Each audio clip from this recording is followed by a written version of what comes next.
Good evening, it's Rebecca again, and now it's officially day 16. I just got done with a long walk, hot walk with my dog. I didn't want to do it, but you know what? Sometimes people are depending on you to do something, and you just have to do it. And after you do it, you go, gosh, I'm really glad I did that, because it was kind of in danger of not getting my 10,000 steps in. Well, now I got 14,000, so pretty proud of myself. The topic yesterday, or a couple hours ago, depending on when you're reading this, was the first 2 bites. And now it's, does food nurture your soul? Well, now that I've learned this, the first 2 bites do. But I got to thinking about it, and I thought, I used to be that way, but now I don't do it anymore.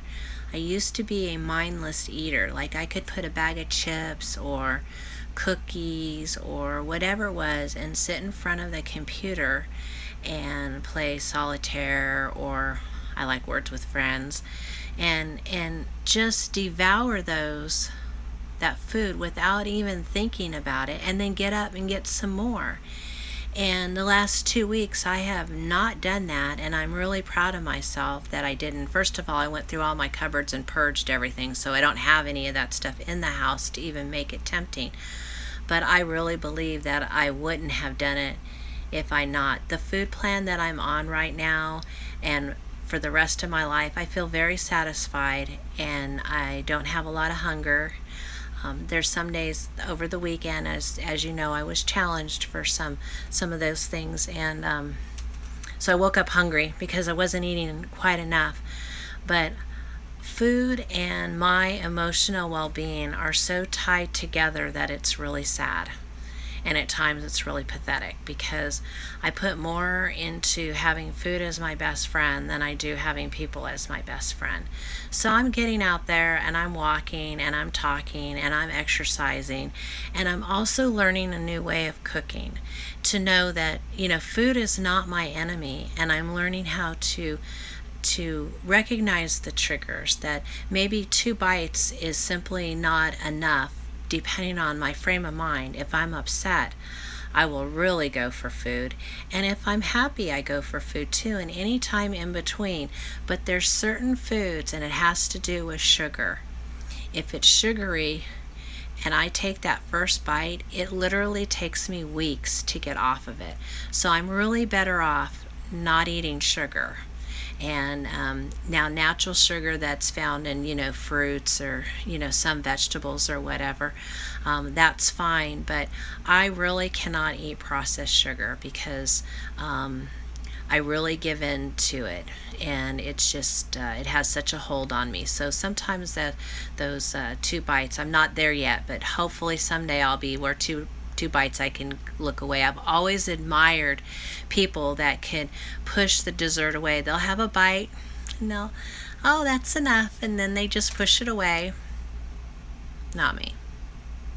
I'll eat it anyway, and then I'll eat yours too, because that's what I like to do. And I don't even know why I'm eating it. It doesn't even taste right. It doesn't taste good to me. Sometimes it doesn't even taste at all. But it's just something that I can do. I imagine it's the same way when somebody's an alcoholic, or people that smoke. It's just something that they do that's idle, and all 3 of those things are not very good for you. But you have to eat to sustain life. You don't have to smoke to sustain your life, and you don't have to drink alcohol to sustain your life, but you have to eat. So I'm really excited about what I've been learning in the last 2 weeks, and it has only been 2 weeks. That's a little milestone for me. I can't wait to make it to a month. Total, though, since February of 2016, I've lost 45 pounds. So that's pretty good. And the last 2 weeks, remember that 10 pounds that I was telling you about, that ever since Troy passed away, that I've been gaining 10 pounds and losing the same 10 pounds for the last, it's going to be a year next month for Troy. So I've been just wrestling with this 10 pounds, and I thank God every day that I didn't gain all my weight back, and it's just been this 10 pounds back and forth for the last year. But today, I lost those 10 pounds. So I'm really excited about that, and to get on to new weight loss, because it gets so tiring when you keep losing the same weight over and over again. I bet my whole adult life I've lost and gained 1,000 pounds, maybe more, who knows, but not anymore, because I used to be that way. I'm not that way anymore, and I'm really thankful for YouTube for giving me the accountability to say, hey, you gotta get with it, and you gotta do it anyway. So hope you have a great night, and I will see you tomorrow on day 17.